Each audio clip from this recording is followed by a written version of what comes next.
So I braided everybody's hair when I was in prison, and then I learned how to braid when I was in jail. Sometimes life is about second chances. I would be dead. I would be dead if I didn't have the opportunity to go to work release. Sarah Borden is nearly 10 years into recovery from an addiction that started when she was 12 and landed her in prison.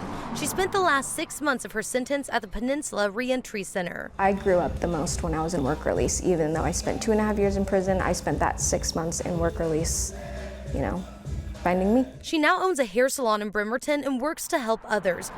She was heartbroken to hear the state may close the center due to budget cuts. It's completely vital for people who are transitioning from prison back into society, and that they need this opportunity. Christopher Melton faced addiction and served time for burglary-related charges. He finished his sentence at the center. This was an oak that I prune every year. He owns a tree services company now and has employed people from the center. It's awesome to be able to give people those opportunities, have them take advantage of them and see them be super successful. He said closing it would be tough. I think it's kind of unfair for the people that are transitioning.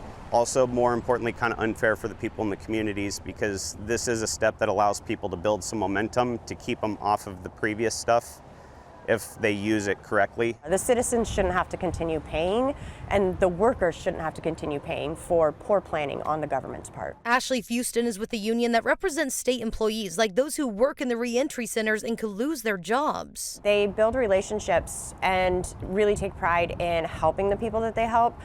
So that's going to, hurt their hearts as well. People here hope it will stay open so more second chances can be created in Kitsap County. It's completely vital. The Department of Corrections calls these centers critical and said it was a hard choice to recommend closure. They say this center was selected because it's just over 30% capacity right now. A final decision is expected in April as legislators finalize the state operating budget. In Port Orchard, Connor Board, King 5 News.